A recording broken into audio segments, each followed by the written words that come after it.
All right, let's just dive right in. You know that feeling, right? You set this huge goal, you're super motivated, and then poof, nothing. Sticking with it day after day just feels impossible. So, why is it so hard? Well, today we're going past just willpower. We're going to break down the 3 hidden mental blocks that are secretly killing your discipline. And most importantly, we're going to talk about how to actually fix them. I mean, come on, who hasn't lost this fight? You set your alarm for, say, 6 a.m., and you're thinking, this is it. This is the new me. But then that sound just shatters the morning silence, and your hand just automatically hits snooze. And just like that, the battle's over before your day has even started. It's a feeling we all know way too well. And look, here's the absolute key, and I want you to really hear this. If you struggle with discipline, it is not because you're lazy, it's not because you're weak, it's not some kind of character flaw. It's actually a feature, a built-in part of how your brain is wired. It's just neuroscience. So let's pop the hood and see what's going on in there. So our first major mental block is all happening inside your own head. Think of it like a silent war going on between the part of you that wants to do the hard thing and this other, older part of your brain that's programmed to do just one thing: seek comfort and avoid anything that feels like work. And here's the main culprit. It's called your limbic system. Now, this is a really primitive, super powerful part of your brain. Its only job, its prime directive, is to keep you safe by avoiding pain and seeking pleasure. But here's the crazy part. Your limbic system can't tell the difference between a real threat, like a tiger, and the threat of going to the gym. To that part of your brain, discomfort is just discomfort, and its job is to make you run away from it. And this is that internal negotiation, that little debate that happens in your head every single time. Your logical brain is like, okay, let's do this, new life. But your limbic system, oh, it's a master negotiator. It whispers all these perfectly logical sounding excuses. Rest is really important. Or, come on, just 5 more minutes. It knows exactly which buttons to push, and let's be honest, it usually wins. So, how in the world do you fight that? I mean, it sounds impossible, right? How do you argue with a system that's literally hardwired for survival? Well, here's the secret. You don't. You don't fight it head on. You outsmart it. And the key is just 10 seconds. That's it. That's the whole game. You have this tiny, critical window of time to move before your brain's excuse-making machine really kicks into high gear. The entire battle is won or lost right there, in those first 10 seconds. Here's how it works in practice. The alarm rings. You have 10 seconds, no more, to get your feet on the floor. It's time to go to the gym. You have 10 seconds to grab your bag and head for the door. The trick is to not think. Don't debate. Don't negotiate with yourself. Just move. If you can just physically move within that 10-second window, you completely short-circuit that whole negotiation process. Okay, so that covers the internal battle. But there's another fight going on. Our second block is all about the world outside of us. And the hard truth is, the modern world is pretty much designed to break your discipline. I mean, just look at how fast this happens. You're all set, you're ready to go to the gym, feeling good about it, and then, psst, buzzed, your phone goes off. You think, oh, I'll just check this one notification real quick.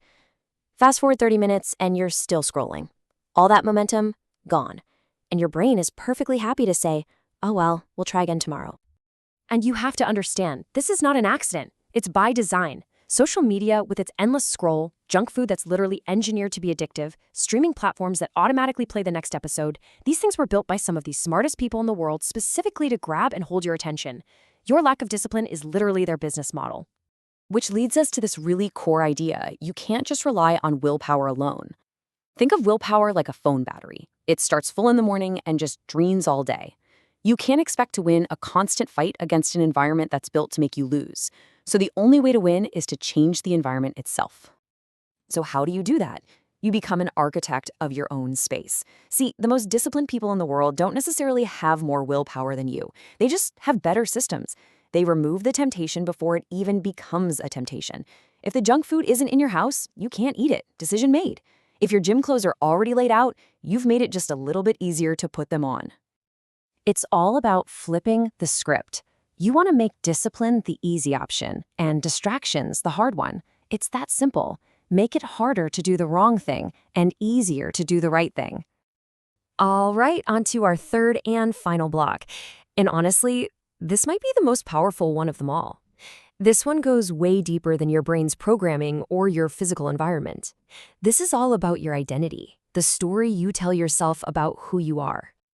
And you know exactly how this feels, right? You have an amazing week. You're eating healthy, you're getting up early, you're on top of everything. And then you have one bad day, and that one slip up somehow turns into a spiral, and suddenly you're right back at square one. Why? Why does that happen?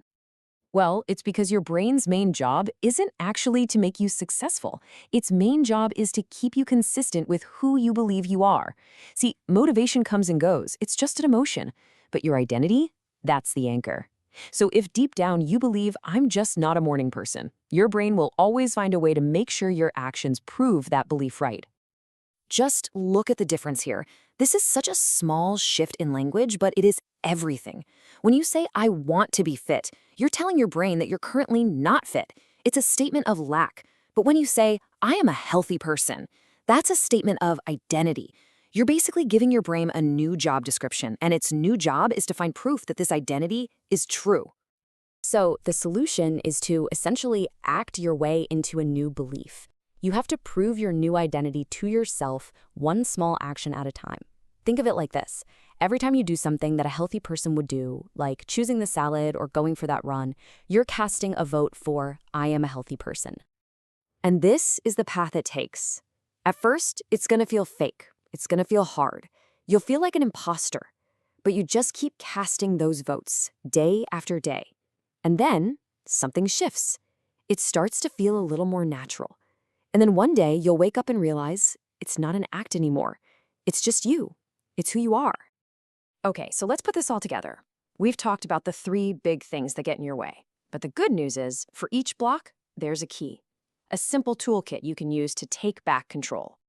Here it is, your new toolkit. Key number 1, win the first 10 seconds. Outsmart your brain's comfort trap. Key number 2, curate your environment. Make the right choice the easy choice. And key number 3, build your identity. Cast votes for the person you want to become.